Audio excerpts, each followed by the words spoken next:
Et bonsoir à tous, vous êtes sur Graal TV et aujourd'hui on va tâcher de répondre à une question existentielle de rôliste. Peut-on jouer à un jeu d'Heroic Fantasy sans se battre?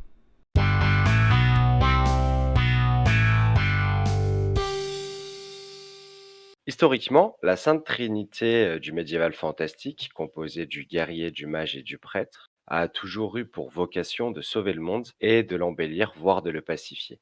Dans cette longue quête, qui est vraisemblablement très ardue, les affrontements sont inévitables. Mais ce n'est pas le cas pour le jeu que l'on va vous présenter aujourd'hui, Pass of the Healer de Olivier Legrand. Dans Pass of the Healer, notre personnage est dans un monde en guerre. C'est une guerre absolue qui dure depuis plus d'une centaine d'années, dans un monde médiéval fantastique très difficile, très rude, et notre personnage a décidé de ne pas se battre. Au contraire, il va suivre la voie du soigneur et chercher à guérir les gens, mais guérir également les âmes, les cœurs et la terre elle-même qui souffre. Notre personnage n'est guidé que par trois choses. Toute vie est sacrée, ceux qui souffrent doivent être aidés, et la violence est un échec. Chaque créature dans Pass of the Healer est définie par trois caractéristiques. Son corps, qui va représenter son état physique, son esprit, qui va représenter sa santé mentale et son esprit, et finalement son cœur, qui va représenter son courage, sa détermination et sa volonté d'aller au bout des choses. La mécanique de Path of the Healer est volontairement scandée, afin de ne rien laisser au hasard.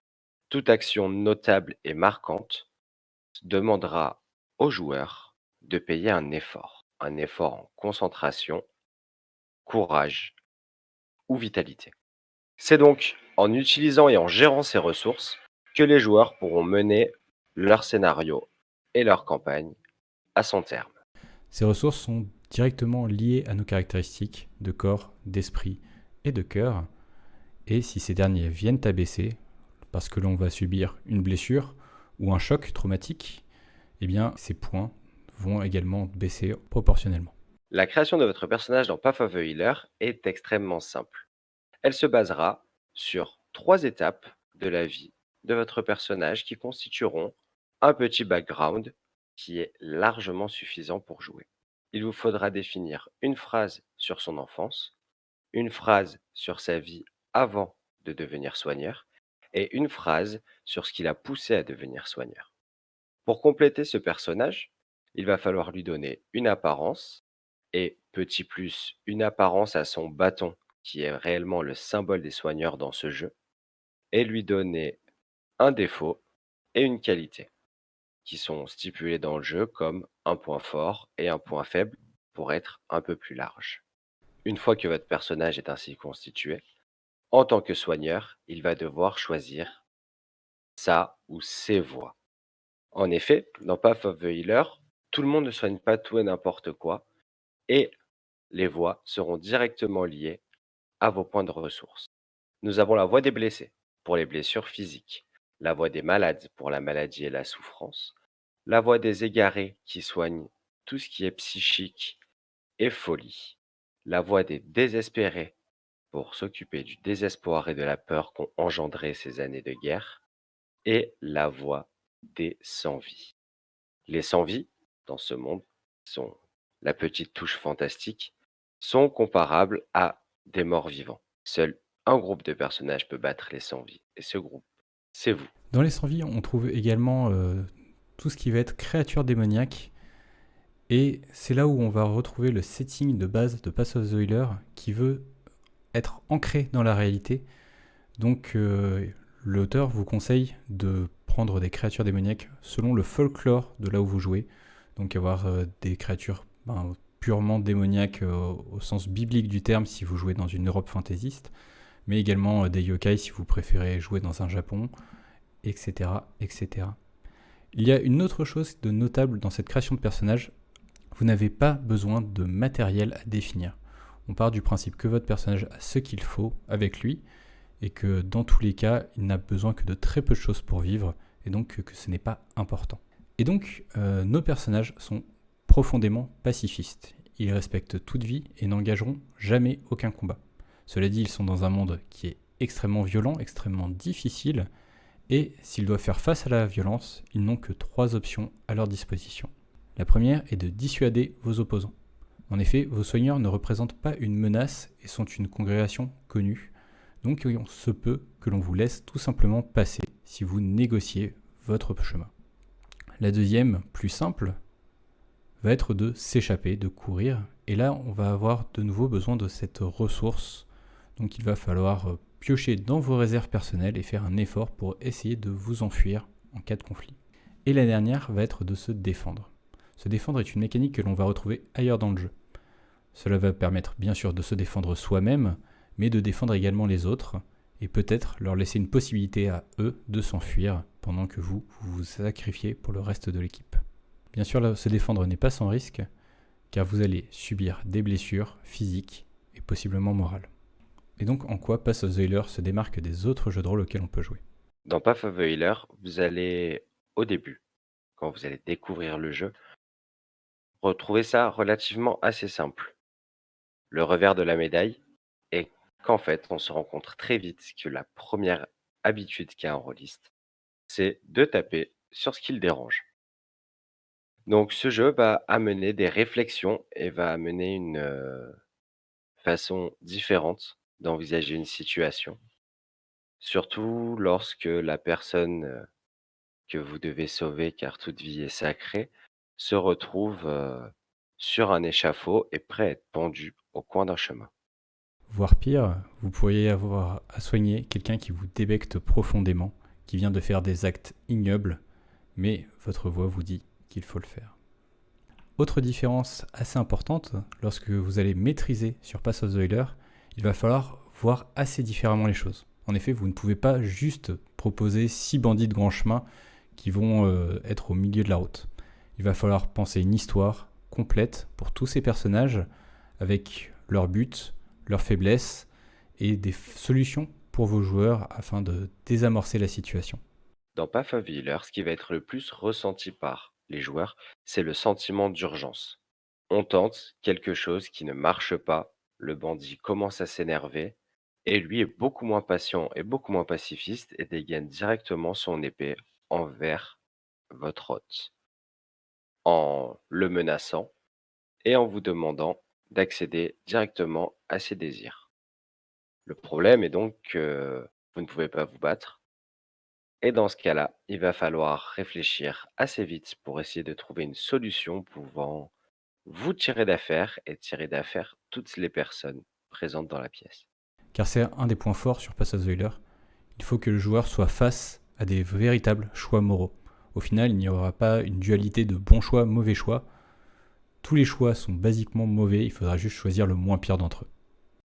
Nous sommes donc dans un jeu qui va vous amener à pousser la réflexion jusqu'au bout.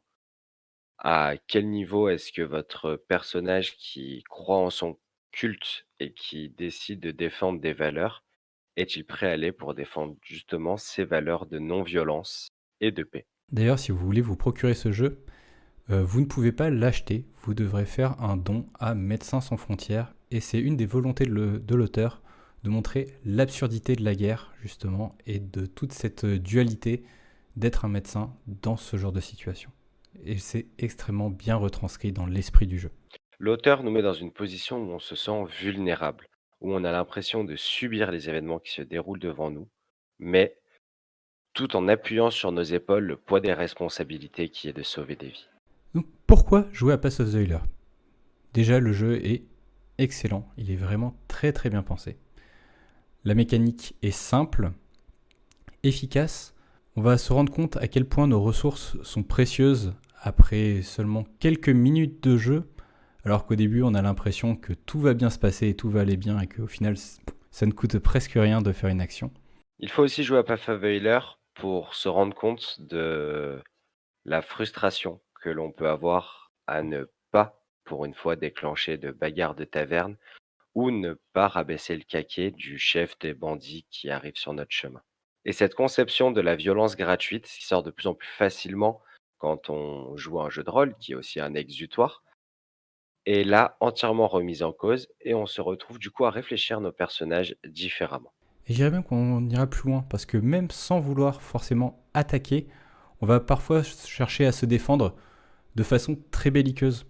Parce que c'est vrai que renverser une table pour se protéger derrière, si les personnes en face n'ont pas attaqué de façon ouverte, est un acte d'agression en soi. Jouer à Pathfinder, c'est aussi être obligé de parler, être obligé de modifier son débit de parole, modifier son vocabulaire de façon à coller au PNJ qui soit nous cherche querelle, soit qui a besoin de notre aide. Ainsi, vos capacités de discussion et vos capacités d'éloquence vont être mises à rude épreuve et c'est un excellent moyen pour quelqu'un qui souhaite, développer ses compétences de baratin et de diplomatie, de pouvoir s'améliorer et s'entraîner. L'un des autres gros avantages est que vous allez pouvoir jouer dans un univers qui vous plaît. Le setting n'a que quelques points fixes et le reste, ce sera à vous et aux joueurs de le déterminer, sachant encore une fois qu'il est préférable de jouer dans un monde très ancré dans le réel afin de renforcer l'impact que va avoir le jeu sur la partie et les joueurs. Un dernier point positif, et comme il a été dit plus tôt dans la vidéo, acheter Pathfinder, c'est soutenir l'association Médecins sans frontières. Dernier avantage, il existe 2 extensions disponibles gratuitement pour Pass of the Healer, vous proposant une nouvelle voie si vous avez envie de soigner la Terre elle-même. Bien sûr, le jeu n'est pas exempt de défauts. En effet, malgré le fait que son auteur Olivier Legrand soit français, la seule version disponible du jeu est en anglais. Un autre souci que l'on peut avoir est de par son système de ressources un peu particulier, le jeu ne se prête pas à des parties trop longues, car sinon vos personnages vont vite se retrouver à court de moyens. Il est également recommandé de jouer à Pass of the Healer avec un nombre de joueurs limité. Cela peut être tout à fait compréhensible étant donné qu'il va falloir énormément de temps de parole, que ce soit pour le MJ que pour les joueurs, mais cela peut être un problème si vous êtes un amateur des grandes tables. Comme il a été mentionné plus tôt, un défaut, sans vraiment l'être, c'est que le maître de jeu qui décide de s'attaquer à un scénario de Path of the Healer doit vraiment préparer sa partie de façon très pointue. Chaque personnage doit avoir un nom, une histoire et une réaction crédible, de façon à ne pas ralentir la narration et à ne pas faire sentir aux joueurs que tel ou tel PNJ était en fait inessentiel à la résolution de leur scénario. Et c'est peut-être un des plus gros problèmes sur Pass of the Healer. Si vous êtes un habitué des jeux traditionnels, le jeu va être très compliqué. Et souvent, vous allez vous retrouver dans la situation où vous ne savez pas du tout quoi faire et comment résoudre la situation. Donc au final, est-ce que l'on peut jouer dans un jeu d'Heroic Fantasy sans savoir utiliser la violence? La réponse est oui. Path of the Healer nous met dans cette situation et nous impose le fait de ne pas répondre à la violence par la violence. C'est un jeu qui va nous mettre en situation de réflexion intensive sur comment gérer les choses autrement et qui va être une grande source d'inspiration pour les prochains jeux dans lesquels la violence sera autorisée. Car en effet, maintenant, en incarnant son paladin, on réfléchira à 2 fois avant de taper avec le tranchant de l'épée. Et c'est également un jeu qui va vous apprendre beaucoup de choses si vous êtes maître de jeu, car il va falloir développer beaucoup plus vos personnages et commencer à réfléchir à des réactions crédibles à ces derniers. Vous allez également devoir penser à la façon dont vivent les gens dans un monde qui est profondément noir, difficile, et où est-ce qu'ils vont réussir à trouver une source d'espoir. Et mon cher Adrien, as-tu quelque chose à ajouter? L'HTD est bien joué.